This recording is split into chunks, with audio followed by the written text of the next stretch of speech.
zəhmətinizi öz övladına yetən bir sevinç dolu isti bir qəlb hər düşəndə əlimdən tutan, hər yıxılanda məni qaldıran, mənə güvən verən, mən həyat öyrədən mələk hər yerdə, gülümsəyən üzün hər yerdə, gözəl sözün hər yerdə, məni səsləyən səsin, ruhumu yaşadan sən.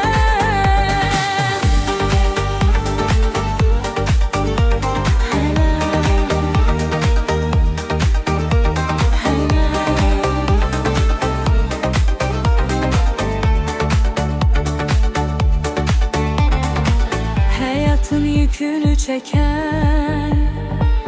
üzündə zəhmətinizi